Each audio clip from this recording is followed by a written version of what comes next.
Okay, so Extreme Rules is done.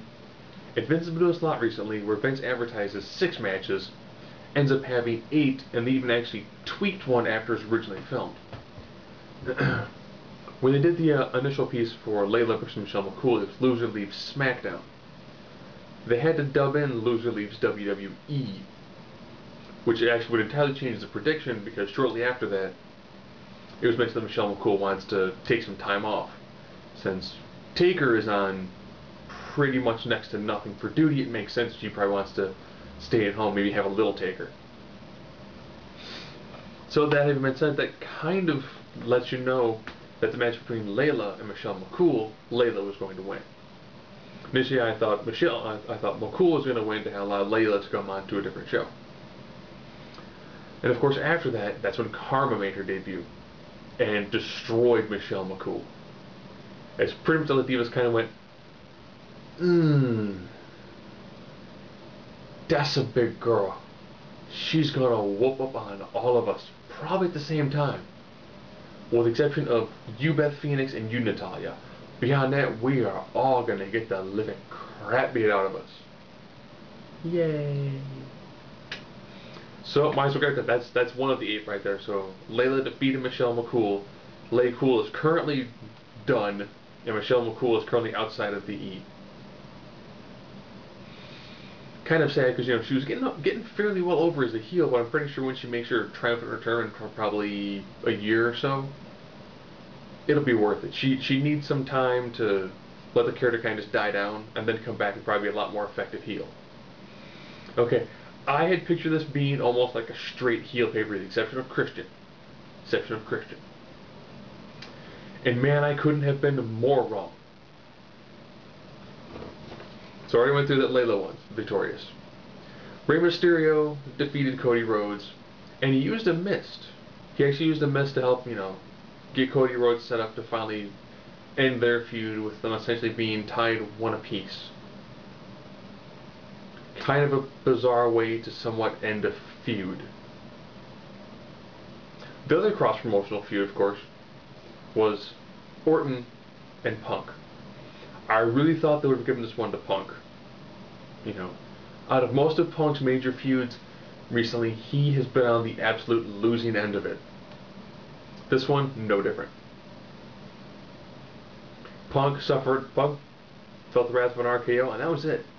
Good, solid back and forth, but at the end of the day, they're pushing Orton to the stars. And Punk is going to be used as essentially main event enhancement talent, which is sad because the guy's ridiculously over.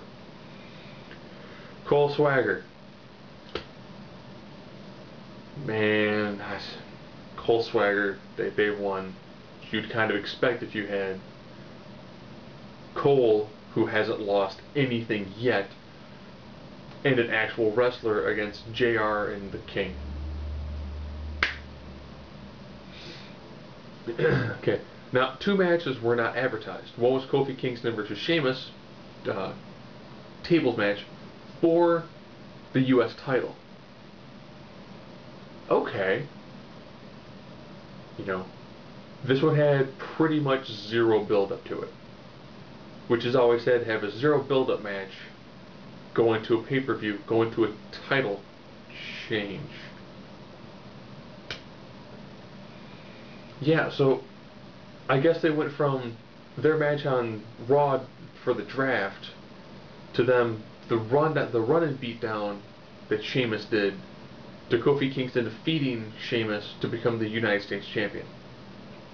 So now Kofi has been a tag champ, IC and US champ.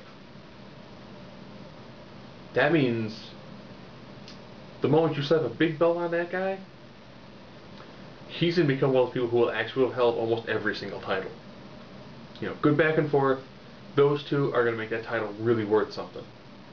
I'm almost thinking you throw in Bryan Danielson, Daniel Bryan into that match, into that feud, and you can see some absolutely fantastic stuff. Maybe even throw in DiBiase, and you can have a really phenomenal mid-card feud for that title. Big Show and Kane took on 2 members of the Core, Ezekiel Jackson and Wade Barrett, in a lumberjack match. Because there's nothing more extreme than a lumberjack match. And of course, Big Show and Kane won because it's like 1,000-pound tag team. Yeah, Jackson's a big dude. But for some strange reason, they have no idea what to do with Barrett. Again. So it kind of cost his team the victory. I really don't see why they'd make a new stable over on SmackDown and do next to nothing with them. This guy was the first NXT winner. Whenever he seems like he's going to finally hit that cusp and become somebody worth watching, they do something stupid like this, and it's like, okay, so you went from being kind of a dominant heel to try to have the core be all equals, maybe better than Nexus, to then saying you're better because you're not losing matches, then it costs everybody matches. It's that weird, poorly written leader of a heel group constantly losing sort of thing that's just, it's not interesting for somebody who, for all facts and figures, should be somewhere in like at least the main event picture by now. He was main event over on Raw, goes to SmackDown, and all of a sudden he's kind of just floundering. I actually voted against Cena in a match, knowing that Cena lost last month, thinking, this could be a really good push for The Miz. Nah, Cena pins The Miz in a cage match, which had an R-Truth run in, where R-Truth laid out The Miz and Morrison. Cena and Morrison. So, I'll be honest, Truth is a heel. They're pushing that, and they're pushing that to the frickin' moon. I still don't know why R-Truth is kind of getting pushed over CM Punk when it comes to being a very dominant heel. But this is the most entertainment we've seen out of R-Truth in about a decade, back when he was K-Quick, rapping with the Road Dogg coming down to the ring. And now, of course, the match that I'm so phenomenally grateful that they put the belt on Christian. Period. I mean, when it comes to those people who actually have clawed their way to that title and has gone through so much to finally get that belt, Christian is a champion. Finally. And I do mean finally, Christian is a champion. People thought he was going to win Money in the Bank the year that Swagger won it. He's been right there. He's been busting at that glass ceiling, and he finally got through. Christian is finally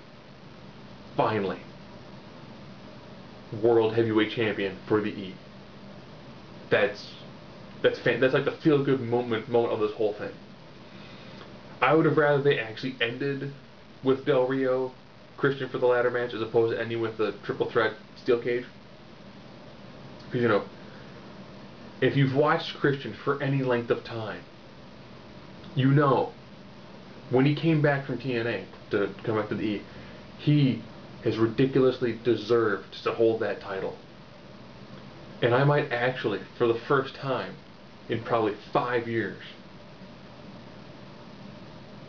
actually see if I can record an episode of SmackDown just to see Christian walk out with that title and to hear the reception he's going to get. And that, Extreme Rules.